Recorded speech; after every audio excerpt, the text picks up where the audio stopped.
자, 압도적 뉴스 콘텐츠 3프로 뉴스룸입니다. 안녕하세요, 이주호 기자입니다. 안녕하세요, 권순우 기자입니다. 네, 반갑습니다. 좀 아쉽네.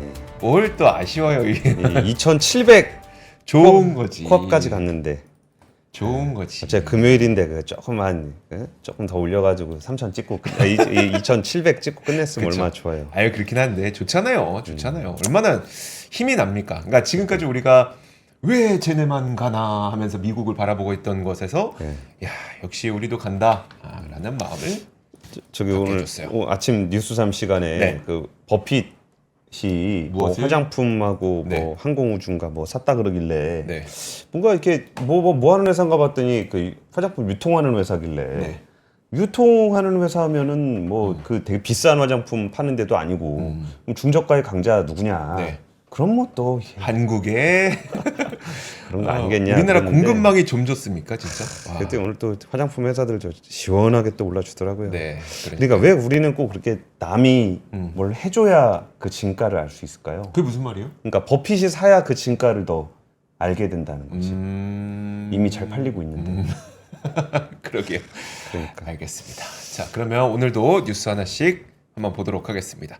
자, 첫 번째 뉴스 한번 볼까요? 첫 번째 뉴스 헤드라인부터 보시죠. 셀트리온과 셀트리온 제약의 합병이 불발이 됐습니다. 지금 그 주주 10명 중 1명만 찬성했다고 하는데 이건 이제 셀트리온 주주들 중 10명 중 1명만 찬성했다. 이렇게 보시면 될 것 같습니다. 지금 서정진 회장이 이제 셀트리온 그룹을 하나의 회사로 만들려고 하죠. 그래서 셀트리온과 셀트리온 헬스케어가 이미 합병이 완료가 됐고 그 다음으로 이제 셀트리온과 셀트리온 제약까지 합병을 할 계획을 갖고 있었는데 자, 지난 14일에 주주 설문조사가 있었어요. 여기서 셀트리온 주주들의 그 찬반 의견을 한번 봤는데 일단 셀트리온 주주는 8.7%만이 합병에 찬성한다라는 입장이었습니다. 그러면 이제 반대를 한 셀트리온 주주가 있을 거잖아요. 예. 반대를 한 셀트리온 주주의 절반 가량이 합병 비율이 만족스럽지 않아서 나는 이 합병에 찬성하지 못한다라고 응답을 했다고 합니다. 이거 조금 이따 다 보여드릴 거예요. 그리고 그러면 반대로 셀트리온 제약에 있는 주주분들 설문조사에서는 합병 찬성이 67.7%. 예, 우리는 합병에 찬성합니다라고 얘기를 했고요. 그리고 찬성 의견을 제시했던 주주들은 아무래도 이렇게 모든 가 합치게 되면 종합생명공학 연구기업이 될 수 있을 것 같다. 그래서 합병에 찬성한다라고 얘기를 했는데 이게 근데 합병에 대해서 셀트리온 주주들은 반대를 하고 셀트리온 제약 주주들은 찬성을 한 데는 합병 비율 산정에 서로의 의견 차이가 있기 때문입니다. 일단 제가 한번 표 하나를 준비했는데 셀트리온과 셀트리온 제약이 여러분들은 보시기에 둘 중에 누가 고평가됐는지를 한번 봐주세요. 자, 화면 한번 보여주죠. 일단 시가총액은 뭐 셀트리온이 42조 2천억 원 그리고 셀트리온 제약은 3조 2천억 원. 근데 주가를 보면은 노트북 연결이 죄송해요. 제가 이거를 연결을 해놓고 말씀드려야 되는데 다시 한번 보여드리도록 하겠습니다. 그러니까 셀트리온의 시가총액이 42조, 네네. 셀트리온 쪽이 3조 그러면은 한 14배 정도 차이가 나네요. 기업 가치는 14배 정도 차이가 나는데 예. 가격은 가로 보면은 한 3배 정도. 3배 정도. 그리고 실제로 펀더멘털도 보면 매출도 한 7배 정도? 영업이익은 또 또 한 7배 한 정도. 7배 정도. 근데 주가는 한 3배 정도. 3배. 그러면 셀트리온의 근데 매출액이나 합병 비율이 몇으로 나오는지는 모르잖아요. 네, 그렇죠. 그러니까 지금 주가만 보고서 네, 그냥 주가만 계산해봐야 보고 되는구나. 그러니까 주가를 우리가 어차피 시가로 평가할 거니까. 그렇죠. 시가로 한 달간의 가중 평균을 주가로 해갖고 그걸로 이제 합병 비율을 만약에 계산한다. 물론 이제 합병 비율은 모르지만 이걸로 계산을 하게 되면 뭔가 셀트리온 제약이 너무 좀 비싸게 쳐주는 것 같은데 라는 생각을 할 수 있지 않겠습니까? 아무래도 매출이나 영업이익 모두 셀트리온에 비해서 거의 한 7분의 1, 8분의 1 정도밖에 되지 않는데 가격은 한 3분의 1 정도라면은 셀트리온 제약 주주분들께서는 굉장히 나는 이게 내가 비싼 가격에 이제 셀트리온을 좀 주주가 될 수 있겠구나 생각할 수 있는 거고 반면에 셀트리온 주주분들 입장에서는 내 가치가 왜 이렇게 낮아라고 하면서 반대가 될 수도 있는 겁니다. 그러다 보니까 이제 앞으로의 계획이 좀 중요할 텐데 셀트리온 그룹이 이제 이 양사의 합병이 추진되려면 결국은 답은 하나입니다. 셀트리온의 가치가 떨어지든 아니면 셀트리온 제약의 가치가 높아지든 둘 중 하나는 반대죠. 반대죠. 그러니까 셀트리온의 가치가 높아지든 셀트리온 제약의 가치가 떨어지든 둘 다 하나일 텐데. 뭘 떨어뜨려? 떨어뜨리는 건 아니고. 셀트리온 주가 올라야 되는 거지. 그러니까 그렇죠. 예. 그 말씀이 결국은 그래서 셀트리온의 기업 가치가 더 높아지는 방향이 셀트리온 주주들에게 제시가 돼야지 셀트리온 주주분들도 이번 합병에 대해서 찬성 의견을 낼 수 있게 될 겁니다. 저는 참 특이했던 게 이런 거를 설문조사를 했다는 게 되게 특이했어요.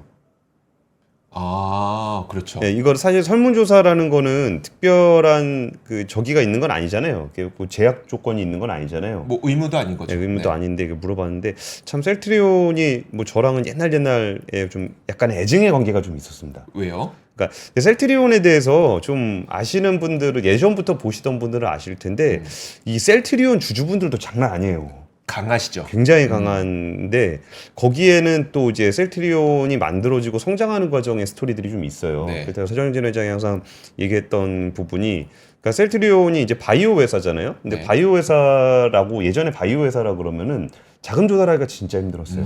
그러니까 뭐 병원 은행에 가서 대출을 해달라 그래도 안 해주고 네. 뭐 그런 상황에서 공장은 지어야 되고 막 그랬을 때 자본시장에서 이제 자금 조달을 많이 했거든요.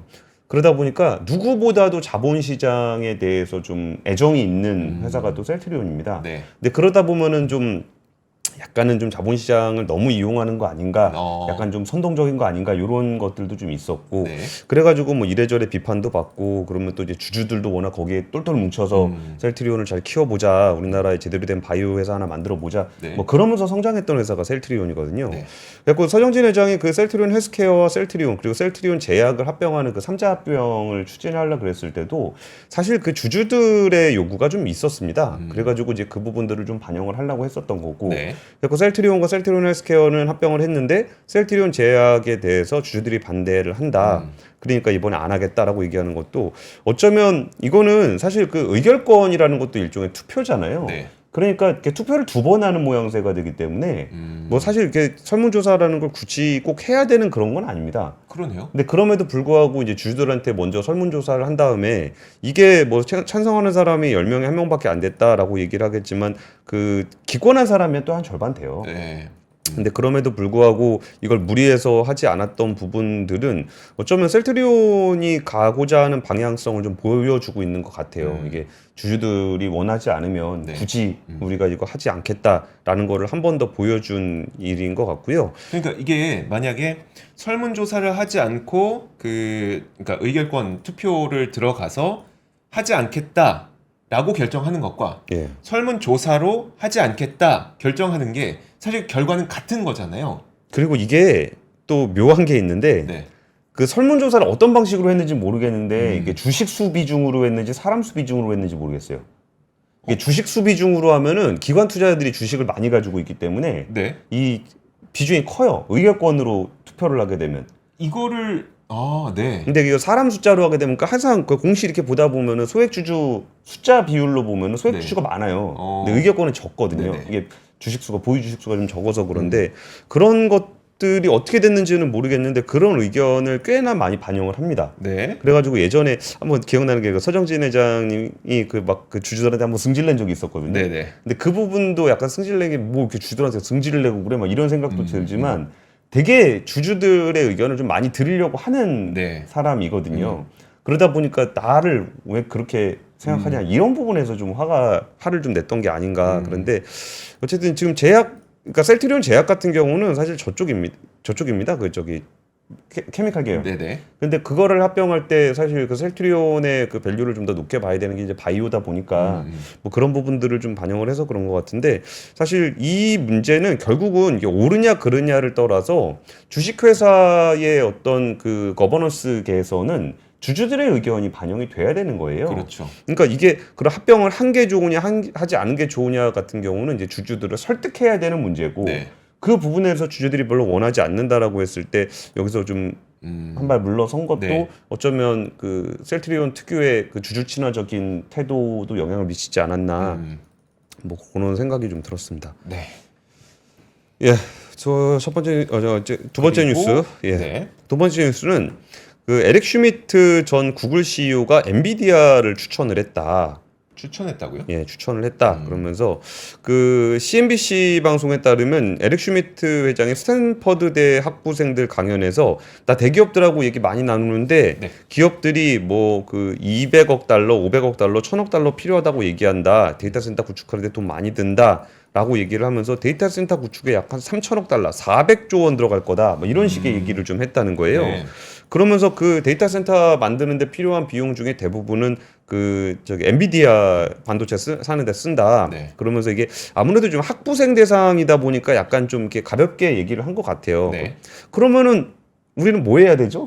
사야 되는 겁니까?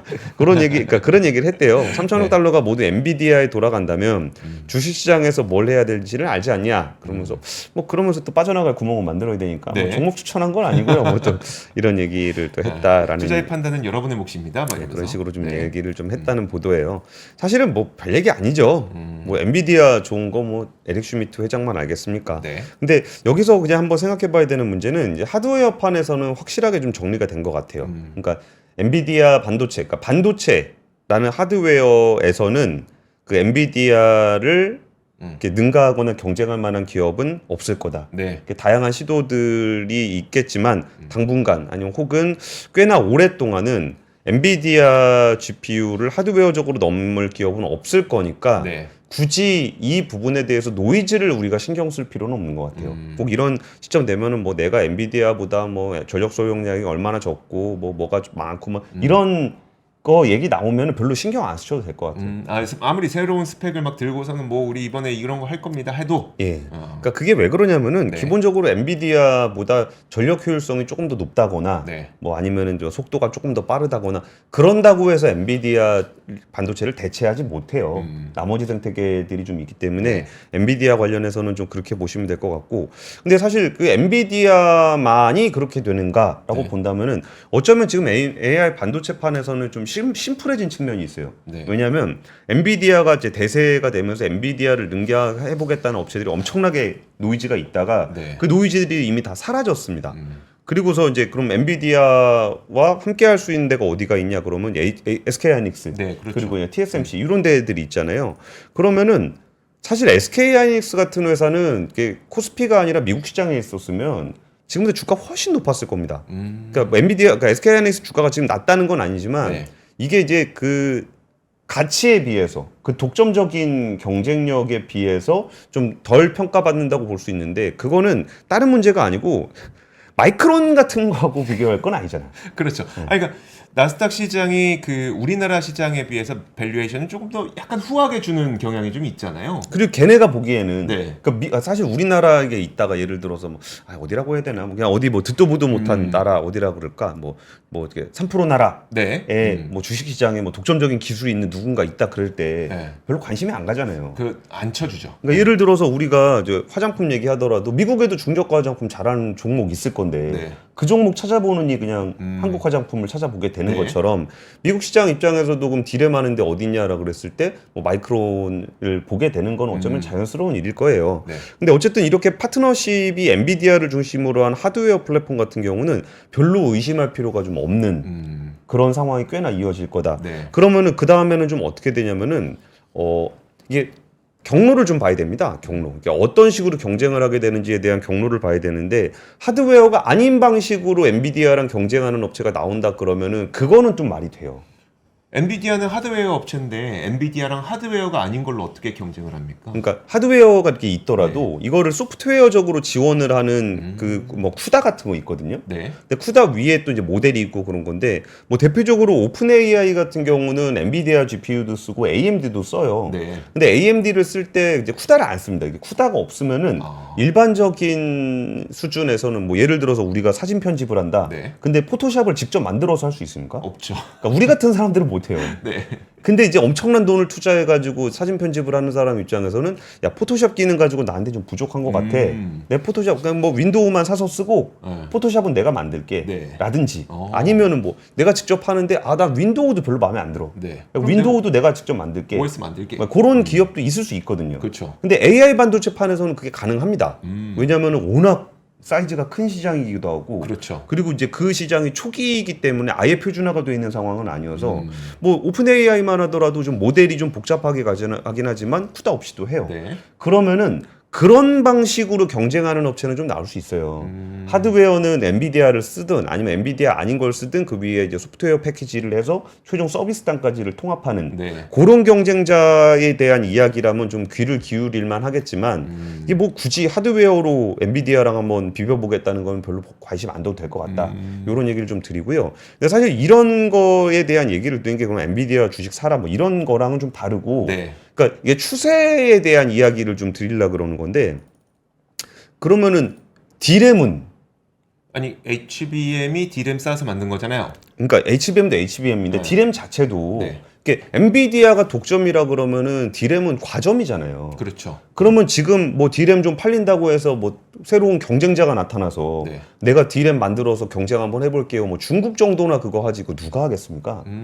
근데 그 부분에 대한 가치를 우리가 너무나 가깝게 느끼기 때문에 좀 덜 민감하게 받아들인 경향이 있는데 이번에 트렌드포스에서 자료가 나왔는데 지금 D램 업계의 그 매출이 31조 원 정도가 되는데 전분기보다 24.8%가 증가했다. 이게 분기 기준입니다. 분기. 아 전분기예요? 분기 대비 25%가 늘었고 네. 이 31조 원을 사실상 그 삼성전자, 하이닉스 저 어디야 저기 마이크론 네. 세 개수 나눠 먹는 거거든요. 그렇죠. 근데 ASP 평균 단가가 거의 19% 증가를 했고 매출이 22% 증가한 게 삼성전자.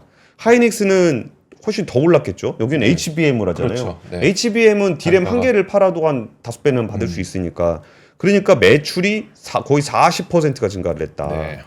뭐 이런 얘기입니다. 아 이거 헷갈리면 안 되겠네요. 보통 이제 이런 거 YOY, 그러니까 전년 동기 대비로 보는데 왜냐면 숫자가 너무 크니까. 예. 근데 QOQ네요. 예, QOQ입니다. 전분기보다 1분기에 비해서 2분기에. 예. 와. 근데 마켓 쉐어를 보면은 하이닉스가 좀 올라가고 삼성전자 조금 떨어졌습니다. 전분기 대비해서. 네. 근데 그 보시면 전년 동기 대비, 전분기 대비해서 전분기 대비. 보면은 마이크론이 더 떨어졌어요. 점유율이 그러네. 21에서 19가 됐고 삼성전자는 1% 포인트 떨어진 거니까. 네. 그럼 저거는 뭐냐면은 이게 비율, 그러니까 매출 비율이잖아요. 네. 그러니까 매출 비율이니까 단가가 높은 하이닉스가 성장세가 더 크고 점유율이 더 큰 거예요. 그러겠네요. 그럼 마이크론은 매출 음. 기준으로 봤을 때 14% 오르고 마켓쉐어 떨어진 걸로 보게 되면 거의 뭐 2%포인트 가까이 떨어졌잖아요. 네네.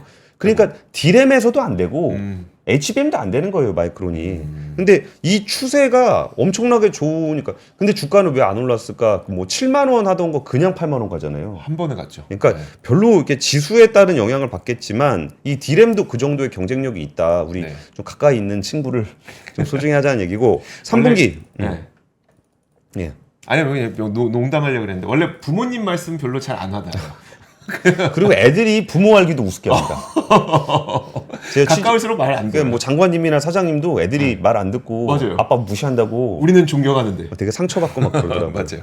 그 아빠가 서울대 나와갖고 잘 된 거 뭐 있어? 뭐 이런 얘기. 사장님인데. 그 3분기 전망에 대한 것도 했는데 7월 말에 이제 3분기 계약 가격 협상을 마쳤다. 이게 고정 가격 협상을 얘기하는 거겠죠. 네. 근데 거기서 이제 그 가격 인상폭이 8에서 13%다. 근데 이게 예측보다 5% 포인트가 높다. 가격 인상폭이 8%인데 예측보다 5% 포인트가 높다 그러면 이거 예상을 뭐 제대로 한 겁니까 이게? 그렇죠. 그러니까 이런 상황인 거예요. 그러면 이제 D램 사이클도 이게 그러니까 주가는 이렇게 출렁출렁 움직여요. 네. 근데 업황은 이렇게 그러니까 추세를 그리면서 갑니다. 그러니까 어제까지 뭐 D램 가격이 얼마다가 내일 뭐 얼마로 떨어지고 막 그러질 않아요. 그렇죠. 크게 추세를 그리면서 가는 거고 전 트렌드포스에서 좀 인상적이었던 게 삼성은 HBM3E 제품 검증 후 적시 출하를 보장하기 위해 H3BM3E 웨이퍼 생산을 시작했다. 24년 하반기 DDR5 생산 일정에 영향을 미칠 가능성이 높다. 이게 뭐냐면은 DDR5 해가지고 그 네. HBM 만들잖아요. 근데 이거 HBM3E 납품을 하기 위해서 DDR5 갖다 써야 되니까 그렇죠. 이게 DDR5 D램 가격에도 영향을 미칠 거다 이런 얘기입니다. 부족하다는 거죠? 부족하다는 얘기인 거죠. 그래가지고 이 D램 추세는 항상 그 시점을 보면은 네. 그 트렌드포스를 비롯한 뭐 D램 익스체인지나 이런 데가 언젠가 시그널을 줍니다. 이게 그 이것도 이렇게 한 방에 땅 떨어지는 게 아니라 이렇게 네. 그 가격 인상폭이 쭉 올라가다가 가격 인상폭이 좀 줄어드는 때가 와요. 네. 그러니까 그럴 때는 조금 솔직히 좀 위험한 것 같아요. 근데 뭐 주가가 올라갔다 내려왔다 하는 거를 맞추는 거는 거의 불가능한데 그렇죠. 그 산업에서는 이렇게 하루하루 이렇게 움직이기보다는 분명히 추세를 그립니다. 네. 근데 좀 이런 부분에 대해서는 우리도 좀 자신감을 가질 필요가 있지 않겠나 그런 생각이 좀 들었습니다. 왜 우리는 못 믿었나? 그러니까 솔직히 디램 이 정도 됐는데 네. 삼성전자 7만 원은 좀 싸긴 싸잖아. 너무했잖아요, 그거는. 라고 얘기할 때 샀어야 되는데 8만 원을 오늘 넘어갔습니다. 자, 다음 소식도 한번 보도록 하겠습니다. 이거 업데이트인데 저희가 이 시간 통해서 뭐 현대기아차가 배터리 제조사 공개했다. 그 다음으로 이제 그 BMW랑 벤츠까지 공개했다. 아우디, 폭스바겐까지 말씀드렸거든요. 이제는 이제 거의 모든 제조사들이 다 공개를 했습니다. 그래서 총 17개 브랜드가 배터리 제조사를 공개해서 저희가 지금까지 전해드리지 않았던 브랜드들만 좀 위주로 말씀을 드리도록 하고 있습니다. 한국 GM 쉐보레 브랜드 2종 그리고 르노코리아 3종에 모두 LG 에너지 솔루션 배터리가 들어간 것으로 공개가 됐고요. KG 모빌리티는 아마 다들 이제 기사를 통해서 많이 그리고 취재 기자분들이 알려주셨던 것처럼 결국 2종 모두 BRD 배터리가 탑재된 걸로 알려졌습니다. 볼보는 이제 볼보 2종에 LG 에너지 솔루션 배터리가 탑재가 됐고 폴스타는 폴스타2 일부에 LG 에너지 솔루션 그 분사 이전 그러니까 LG 화학 배터리가 장착됐지만 나머지는 CATL 배터리가 장착된 걸로 나타났습니다. 테슬라의 경우에도 그 배터리를 공개를 했는데 모델 3, 모델 Y에는 LG 에너지 솔루션, 일본 파나소닉, CATL 배터리가 탑재됐고 모델 X 그리고 모델 S라고 하는 프리미엄 브랜드 있잖아요. 예, 여기에는 예. 이제 파나소닉 배터리가 들어간 걸로 나왔는데 그 옛날에 개발한 거라 그래요. 뭐가요? S하고 X. X랑 S. 네, 네. 네네. 근데 이제 통상 다른 브랜드들은 본인들의 소비자들이 직접 본인들의 홈페이지에 들어와서 그 구분하기 쉽게 홈페이지에 좀 게재를 했다면 사실 그 테슬라는 여러분 홈페이지에 들어가셔서 또 아마 보실 수 없을 겁니다. 홈페이지 게재는 안 했고요. 국토부의 자료 제출을 통해서만 본인들의 배터리 제조사를 공개를 했습니다. 자, 그리고 렉서스도 유일한 모델이 있는데 유일한 모델도 이 파나소닉 홀딩스와 도요타의 합작사인 프라임 플래닛 에너지 솔루션즈의 제품을 장착했고 포르쉐는 제가 이제 지난 시간에 그 저희 한지원 기자랑 같이 얘기를 할 때 포르쉐는 LG 에너지 솔루션 배터리 탑재된 걸로 알려져 있다 정도까지만 얘기했는데 타이칸 전 모델에 LG 에너지 솔루션 제품이 탑재된 걸로 공개가 됐고요. 예. 지프, 푸조 는 총 3종의 전기차에 모두 CATL 제품이 탑재된 것으로 스텔란티스 계열 그렇죠. 스텔란티스. 사실 스텔란티스 계열 자동차들도 공개를 아직까지 하지 않고 있었거든요. 근데 우리나라에서 지프와 푸조 전기차에 CATL 배터리 들어간 걸로 나타났고 공식적으로 공개하지 않은 곳이 롤스로이스와 미니. 미니와 롤스로이스도 이날 중으로 배터리 제조사를 알릴 거라고 하는데 뭐 롤스로이스는 뭐 저희가 지금까지 뭐 단독 보도나 이런 걸로 알려져 있기로는 삼성 SDI 배터리를 탑재한 걸로 알려져 있긴 합니다. 유종훈 기자가 그 벤츠 배터리 페러시스라고 까발리고 갖고 그냥 보드로 회사가 이걸 다 공개하고 있네. 이거 전국이 떠들썩합니다. 야, 그래놓고 유종훈이는 휴가 갔어요. 터트리고 휴가 갔습니다. 지금 사실 지금 이 사태 이후에 한국의 전기차 배터리 신뢰도가 높아진 것도 사실이지만 반대로 전기차에 대한 그 공포심이 커진 것도 사실이잖아요. 특히 중고차 시장에서는 약간 포비아 분위기가 약간 나타나고 있는 것 같습니다. 그 중고차 업체 K카가 그 벤츠 사고 이후에 지난 7일까지 내차 팔기 서비스를 통해서 접수했던 전기차 매도 물량이 직전 일주일에 비해서 무려 184%나 증가했다고 밝힌 바 있고요. 그리고 이 가운데 그 청라 화재 사고를 유발했었던 EQ2 시리즈 모델 있잖아요. EQ2 시리즈 모델이 전체 물량 가운데 10% 정도를 차지할 정도로 많이 늘었다고 합니다. 실제로 그 EQ2 모델은 이 사건이 발생하기 전에는 매물이 한 대도 없었다고 해요. 그리고 이제 그 엔카뿐만 아니라 엔카에서도 지금까지 K카 말씀드렸죠. 엔카에서도 벤츠 EQ2 매물이 112대인데 이 112대 가운데 100대가 화재 사건 이후에 나왔다고 합니다. 확실히 이제 그 벤츠 EQ2 모델에 대한 신뢰도는 정말 추락한 거는 분명한 것 같고요. 짜증나잖아요. EQ2 탔으면 이게 하차감인데 하차감 딱 내렸을 때 사람들의 보는 시선을 좀 즐겨야 되는데 그러니까요. 딱 내렸는데 저거 EQ이다. 그러면 불자동차. 예. 아유 참 그렇습니다. 자 이렇게 업데이트 해드렸고요. 네, 다음 뉴스는 라면 뉴스를 한지원 기자가 기자. 준비했습니다. 네. 요새 한지원 기자 좀 인기 많더라고요. 그 섭외 들어왔다면서요. 이게 상대적인 것 같아. 이게 아저씨들 뭐가요? 옆에 있으니까. 네, 그 대표적인 라면 3사죠. 이제 농심, 오뚜기, 대답도 안 삼양식품. 해. 네네. 삼양식품이 이제 올해 상반기 실적을 공개를 했는데요. 좀 해외 매출에 따라서 굉장히 그 좀 엇갈렸는데 해외 비중이 이제 80%에 육박하는 삼양식품이 사상 최대의 실적을 기록을 했고요. 내수 시장 의존도가 높은 이제 농심이랑 오뚜기 같은 경우에는 비교적 좀 기대에 못 미쳤다는 평가입니다. 네. 표를 보면은 삼양식품은 이제 올 2분기 연결 기준 매출 앞에 표입니다. 네. 그 삼양식품은 올 2분기 연결 기준 매출 4,244억, 그다음 영업이익 894억 원으로 사상 최대를 기록했고요. 와. 네, 그다음 전년 동기 대비 매출은 48%, 영업이익은 103% 증가했습니다.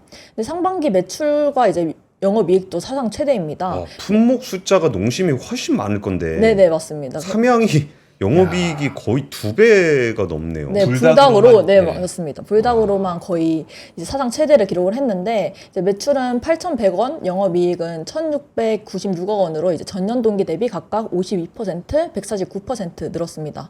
근데 이제 반면 이제 국내에서 더 인기가 많은 농심과 오뚜기 실적은 좀 기대에 못 미쳤는데요. 네. 농심은 이제 올해 상반기 매출이 1조 7,332억 원, 그다음 영업이익이 1,051억 원입니다. 근데 전년 동기 대비 매출은 2.1% 늘었는데 영업이익은 10% 정도 감소했습니다. 근데 농심은 삼양이야 워낙 요새 핫하다니까 그렇다 네네. 치는데 이 오뚜기한테까지 밀리면 농심한테는 좀 되게 굴욕적인 네. 실적이네요. 근데 이게 그 지난해 신라면 국내 소비자 가격을 좀 내리면서 이익이 예상보다 좀 줄었다고 이제 관계자가 얘기를 했고요. 네.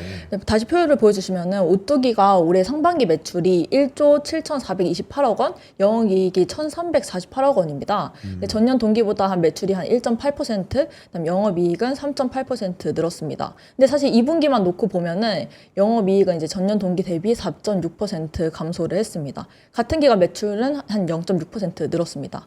근데 사실 이렇게 차이 나는 이유가 국내외 수출 비중 때문이거든요. 네. 다음 표를 보여주시면은 삼양의 경우에는 이렇게 해외 매출이 좀 전년 동기 대비 75% 가까이 증가를 했고요.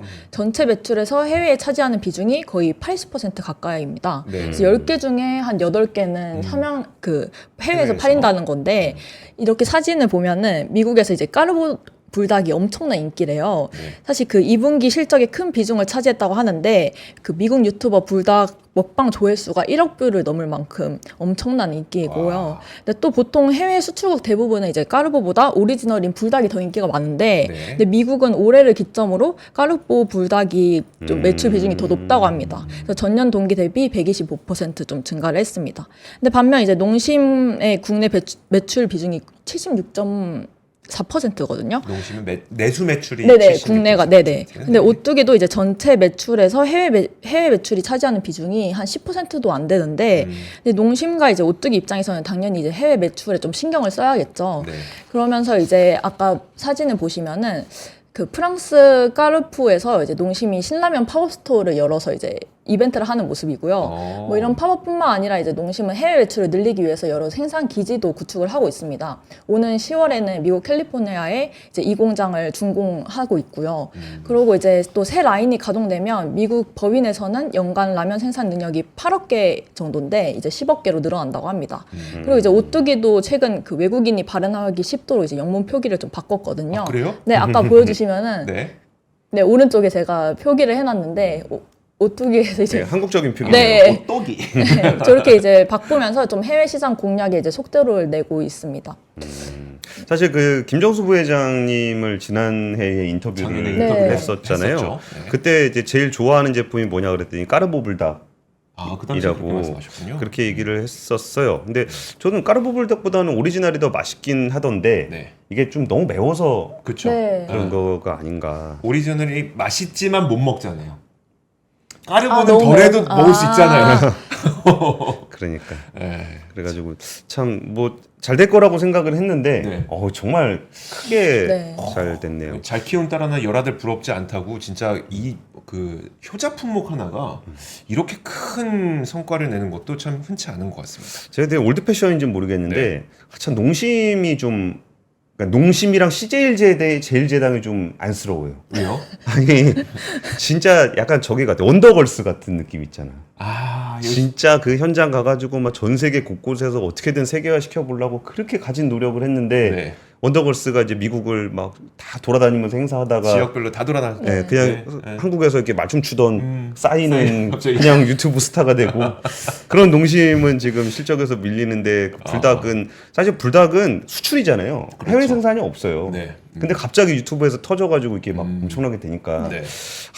뭐 그래도 이게 이제 시작이면 그때 이제 싸이가 좀 시작한 이후에 그다음 우리나라에 BTS가 생겼죠. 네. BTS가 생기고 글로벌 스타들이 많이 나왔잖아요. 네. 그런 것처럼 그 CJ 제일재단과 농심도 그동안의 구력이 좀 힘을 발휘해 보길 기대하면서 다음 뉴스로 넘어가겠습니다. 자, 다음 뉴스는 부동산 이야기 한번 해보도록 하죠. 지난 2분기 서울 아파트 거래액이 1분기보다 거의 2배 가까이 급증을 했다고 합니다. 아, 이거 좀 무섭던데요.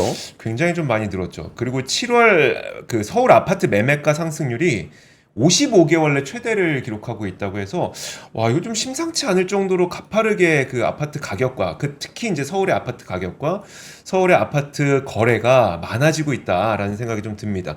일단 2분기 서울 아파트 거래량이 1분기보다 80% 늘어난 16,400건을 기록을 했고 거래 금액은 98.6% 늘어난 19조 8천억 원 정도를 기록을 했습니다.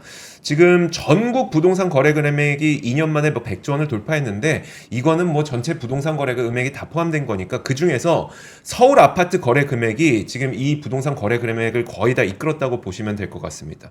지금 이게 작년과 비교를 해서도 굉장히 많이 늘어나고 있는 수준인데 아파트 거래가 가장 큰 폭으로 늘었었거든요. 그리고 그 아파트 거래 증가에서도 서울을 비롯한 수도권이 가장 크게 늘었었고 방금 말씀드렸던 게 바로 그 내용인데 그러다 보니까 7월 서울 주택 매매가가 0.76% 올랐습니다. 이게 0.76%라고 하니까 이게 아유 뭐 0.76% 하는데 이게 일단 집값이기도 하고 한 달에 이 정도 올라갔다는 거는 정말 굉장히 크게 올라갔다는 거거든요. 55개월 만에 최대폭이라고 보시면 될 것 같습니다. 서울 주택 매매 가격 지수가 이만큼 올라왔는데 2019년 12월에 0.86% 올랐던 게 이전 최대 상승폭이었던 거예요. 그래서 2019년이면 지금 거의 한 5년 전쯤이었으니까 55개월 만에 최대폭이라고 보시면 될 것 같고 이게 이 상태에서 또 하나가 있는데 이 부동산 열기가 주택 매매 심리 지수를 굉장히 끌어올리고 있습니다. 그래서 2년 9개월 만에 최고치의 이 주택 매매 소비 심리 지수가 기록이 되고 있는데 사실 그렇다고 해서 지금 뭐 우리가 전국적으로 놓고 봤을 때 지방의 뭐 주택 시장과 지방의 아파트 시장이 좋냐? 사실 그거 아니거든요. 거의 강남 3구에서부터 성동 뭐 강남 3구에서부터 시작했지만 지금은 조금씩 확산되고 있다곤 해요. 아무리 확산되고 있다고 하더라도 이 강남 3구 플러스 뭐 몇 군데를 제외하고 나머지 부동산 시장은 지금 다 굉장히 힘든데 여기에서 금리 인하에 대한 기대감 덕분에 그리고 시중금리가 그 기대감으로 내려가면서 갑자기 부동산에 대한 열풍이 좀 불어나고 있다는 것이 예. 과연 괜찮은 것인가에 대한 좀 걱정이 있습니다. 좀 심상치 않아요. 요새 네. 부동산 또 그러니까 부동산도 이제 불붙기 시작하면은 그 장난 아닌데. 한없이 불붙죠. 네, 그리고 이제 금리는 시장 금리가 이미 좀 내려와 있는 상황이라 네. 그러니까 은행들이 되게 골치 아플 거예요. 그러니까요. 그러니까 막 웃으면서 골치 아플 거예요. 막 신나서 막 웃으면서 막 픽픽 웃으면서 막 아우 금리를 내려야 되는데 금리를 내리면 대출이 늘어나서 정부한테 혼날 것 같아가지고 그렇죠. 네. 대출 금리를 부득이하게 높게 가지고 가는데 시중 금리는 내려갔으니까 예금 금리는 많이 못 뛰어요. 그래요. 돈 많이 벌죠. 그리고서 이번에 또 정부에서도 그 가계부채 잡는다고 이제 충당금 많이 쌓으라 그러니까 네. 충당금이라는 게 쌓아놓을 때는 실적에 악영향을 미치지만 나중에 실적이 나중에 환입되죠. 충당으로 환입이 되니까 좀 지금 정부에서 좀 굉장히 예민하게 다뤄야 되는 이슈인 것 같습니다. 이제 기준금리 내려가면은 그렇죠. 네. 기준금리를 영원히 안 내릴 수는 없을 거니까 네. 이게 지금이 거의 관리할 수 있는 마지막 타이밍이 아닐까. 공급대책 나온 것도 큰 효과를 보지는 못하고 있는 것 같습니다. 네. 한 3분 정도 남았는데 뭐 뉴스 하나 더 하겠습니다. 네. 이거는 뭐 사실 뉴스를 전한다라기보다 시청자분들하고 같이 얘기를 좀 나눠보고 싶어서 준비했던 뉴스인데 2분밖에 안 남았네요. 금융투자협회에서 증권사 리포트를 제공하는 국내 30개 증권사의 리포트를 조사를 해보니까 네. 거의 뭐 90% 이상은 매수 의견이더라라는 뭐 10년 전이나 지금이나 전할 바 없는 없는 그런 뉴스. 뉴스입니다. 네. 사실 정부에서 이 증권사 리서치 관행 개선을 위한 정책들을 좀 했었습니다. 그때 뭐 개선안 관련해 가지고 뭐 5년간 애널리스트별 괴리율을 공시해라. 네 얼마나 잘 맞췄는지 한번 써봐라. 네. 이런 것도 있었고, 그리고 이제 조사 분석 업무하고 영업하는 부분들을 좀 제한해라. 그래가지고 법인 영업 못하게, 네. 그러니까 펀드 매니저를 위해서 애널리스트가 리포트를 써준다거나 네. 그런 거 못하게 좀 제한을 좀 하기도 했었고, 뭐 그런 일이 좀 있었는데, 뭐 정부에서 하는 얘기도 이게 여러 사안 중에 가장 답을 찾기가 어려운 문제다라고 이야기를 했습니다. 근데 사실 이게 진짜 모르겠어요. 그게 해결을 해야 되는 문제인가, 아니면 받아들여야 되는 문제인가. 받아들인다는 게 이제 애널리스트가 펀드 매니저 위에서 리포트를 쓰는 그걸 받아들인다는 게 아니고, 네네.